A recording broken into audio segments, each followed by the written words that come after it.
Hey everyone, Michelle here. Thank you for joining me today on my channel. Today I am participating in the Rediscover Your Stash YouTube hop. And so you can see in the description all the other wonderful creators who are taking part.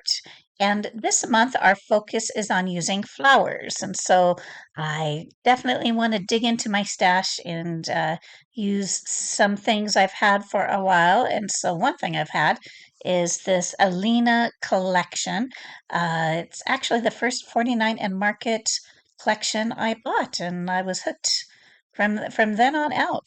I've also fussy cut a couple of flowers out of I believe it's Wildflower and Honey was the collection. It was either that or Storyteller from Vicky Booten.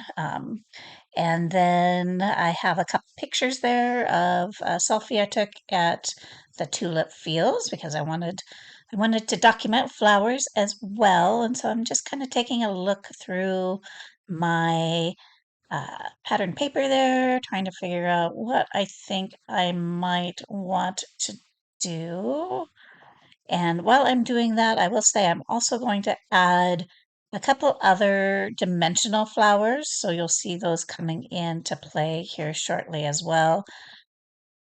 So I have decided on my background and I wanted to bring in just a little bit more pink. There isn't a lot of pink in this collection, but since the picture had pink in it, I thought I would take some of my dimensional flowers, you can see them there, and I sprayed them with a couple of spritz colors, Tim Holtz Distress spritzes. So I used worn lipstick and picked raspberry.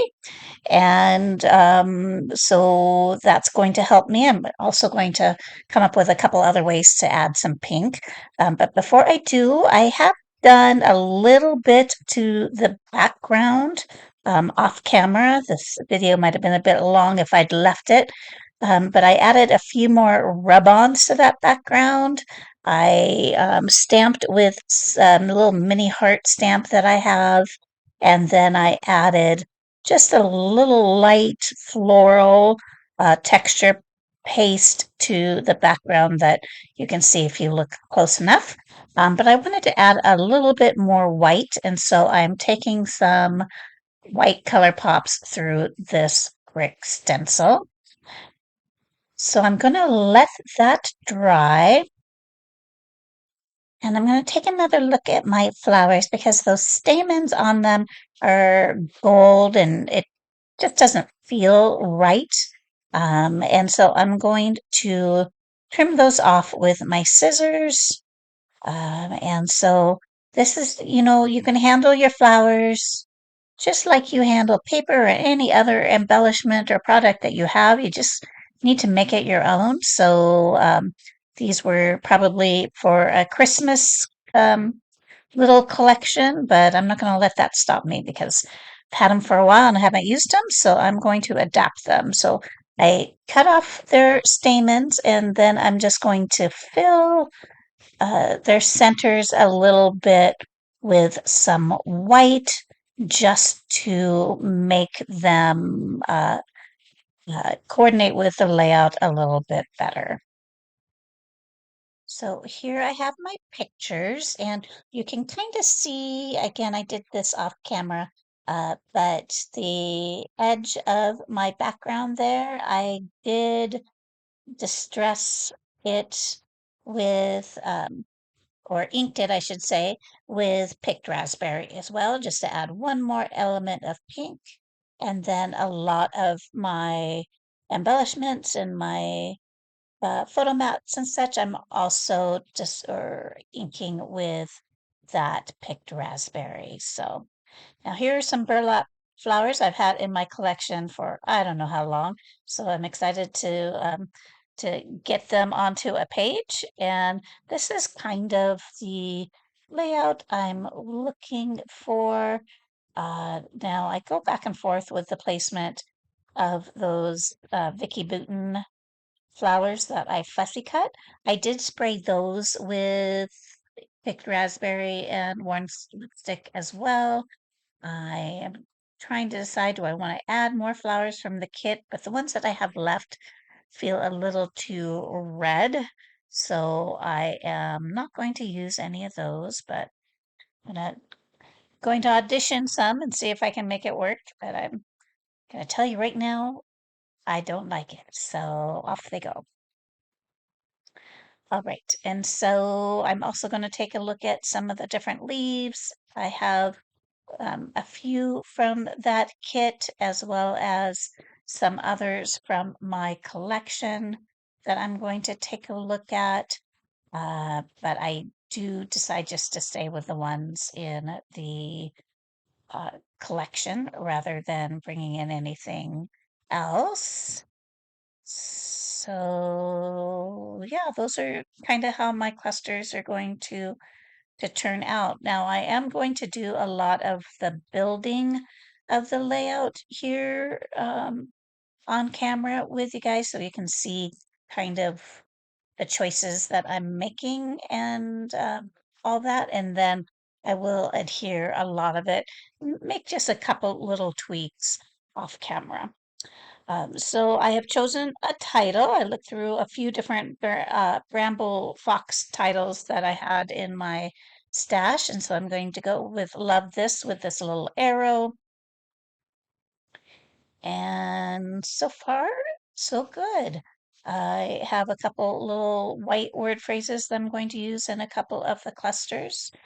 And I go back and forth um, with these flowers because the picked raspberry, looks really pinkish on the dimensional flowers, but they catch a bit of the purpley shade of them in my lit space here. So when I took them to like sunlight and all that, they look definitely more pink. It's just the way the camera kind of hits it. So I keep those in the layout. I do add one underneath my title, and then I take a look at a couple different things that I could use to make my clusters a little heftier.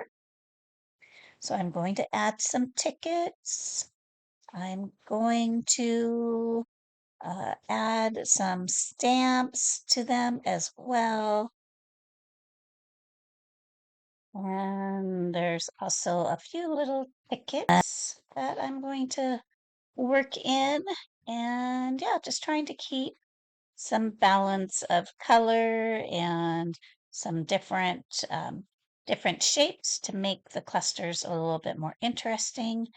And I'm moving on to butterflies. I play with a few different ones. You'll see that red one up there. And like in person, it looked just fine. But when I was looking at it, the picture of it through camera, it it didn't work. And so I take that one away and stick with blue butterflies in the clusters. And then there's the one on the left that was a rub-on, so that all works. So there's some little hearts and buttons I'm going to play with. And then off camera, I'm going to adhere all this down. And so now here you can see everything is adhered. I want to add just a little bit more white. And so I'm just using some white sprigs that I have in my stash and just getting a couple of those in each little cluster. But yeah, one of the last things I'm going to do is I'm just going to draw some lines down below there for just some quick journaling as far as where I'm at and the date, all the who, what, when type of info down there. And then finally, I am going to add some white splatters. I go back and forth on whether I want to add just a little bit of black as well, since I have, black in the journaling and there's a little black in the background. So When you see the close-ups, I might have decided to go with black as well. So, but thanks for watching. Thanks to Sarah for hosting this hop, and stay tuned for the close-ups. Hit like or subscribe if you want to see more of the content. Thank you all so much for all your support, and have a great day.